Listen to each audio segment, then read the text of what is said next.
ಎಲ್ಲರಿಗೂ ನನ್ನ ನಮಸ್ಕಾರ. ನಾವೀಗ ಆಲೂಗೆಡ್ಡೆ, ಕ್ಯಾಪ್ಸಿಕಮ್ ಮತ್ತು ಕಾಳುಗಳನ್ನು ಉಪಯೋಗಿಸಿ ರುಚಿಯಾದ ಸಾಂಬಾರ್ ಮಾಡುವ ವಿಧಾನ ಹೇಗೆ ಅಂತ ನೋಡೋಣ. ನಾನು ಮೋನಾ. ಮೂನು ನಂದು ವಾಲ್ಸ್ಗೆ ಸ್ವಾಗತ.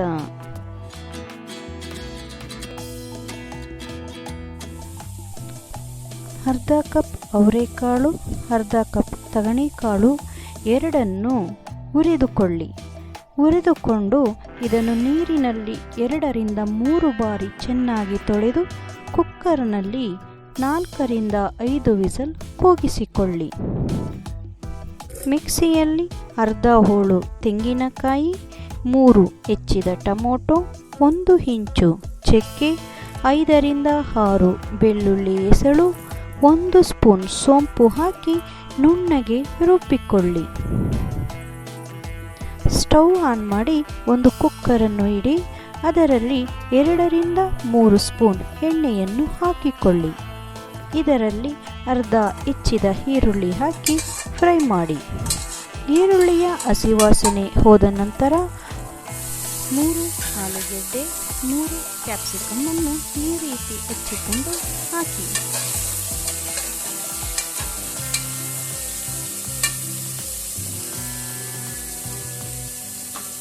ಕಾಲು ಟೀ ಸ್ಪೂನ್ ಅರಿಶಿಣದ ಪುಡಿ ಹಾಕಿ ಚೆನ್ನಾಗಿ ಮಿಕ್ಸ್ ಮಾಡಿ.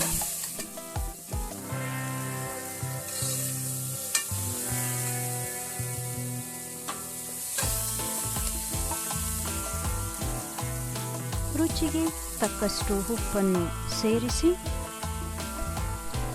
ಈ ಕಾಳುಗಳನ್ನು ಇದರ ಜೊತೆ ಹಾಕಿ ಮಿಕ್ಸ್ ಮಾಡಿ. 1 ಸ್ಪೂನ್ ಶುಂಠಿ ಬೆಳ್ಳುಳ್ಳಿ ಪೇಸ್ಟ್ ಸೇರಿಸಿ ಚೆನ್ನಾಗಿ ಮಿಕ್ಸ್ ಮಾಡಿ. 2 ನಿಮಿಷ ಫ್ರೈ ಮಾಡಿದ ನಂತರ ರುಬ್ಬಿದ ಮಸಾಲೆ ಹಾಕಿ ಗಟ್ಟಿ ಬೇಕು ಎಂದರೆ ನೀರಿನ ಪ್ರಮಾಣ ಕಮ್ಮಿ ಹಾಕಿಕೊಳ್ಳಿ, ಅಥವಾ ನಿಮಗೆ ಸಾಂಬಾರ್ ಅಥವಾ ಗ್ರೇವಿ ತೆಳ್ಳಗೆ ಬೇಕು ಎನಿಸಿದ್ದಲ್ಲಿ ನೀರನ್ನು ಜಾಸ್ತಿ ಹಾಕಿಕೊಳ್ಳಿ. ನಾನಿಲ್ಲಿ ಕಾಳನ್ನು ಬೇಯಿಸಿ ಸೋಸಿಕೊಂಡ ನೀರನ್ನು ಹಾಕಿಕೊಳ್ಳುತ್ತಿದ್ದೇನೆ. 1 ಸ್ಪೂನ್ ಮೆಣಸಿನಕಾಯಿ ಪುಡಿ, 1 ಸ್ಪೂನ್ ಧನಿಯಾ ಪೌಡರ್, 1 ಸ್ಪೂನ್ ಸಾಂಬಾರ್ ಪೌಡರ್, ಅರ್ಧ ಸ್ಪೂನ್ ಗರಂ ಮಸಾಲ ಎಲ್ಲವನ್ನು ಈ ಸಾಂಬಾರಿನಲ್ಲಿ ಹಾಕಿ ಚೆನ್ನಾಗಿ ಮಿಕ್ಸ್ ಮಾಡಿ ಕುಕ್ಕರ್ ಮುಚ್ಚಳವನ್ನು ಮುಚ್ಚಿ 2 ವಿಸಲ್ ಕೂಗಿಸಿಕೊಳ್ಳಿ. ನೋಡಿದಿರಲ್ಲ, ಎಷ್ಟು ಸುಲಭವಾಗಿ ಅಷ್ಟೇ ರುಚಿಯಾಗಿ ಈ ಸಾಂಬಾರನ್ನು ನೀವು ಮನೆಯಲ್ಲಿ ಒಮ್ಮೆ ಖಂಡಿತ ಟ್ರೈ ಮಾಡಿ ನೋಡಿ. ಹೇಗೆ ಬಂತು ಅಂತ ಕಮೆಂಟ್ ಮಾಡಿ ತಿಳಿಸಿ.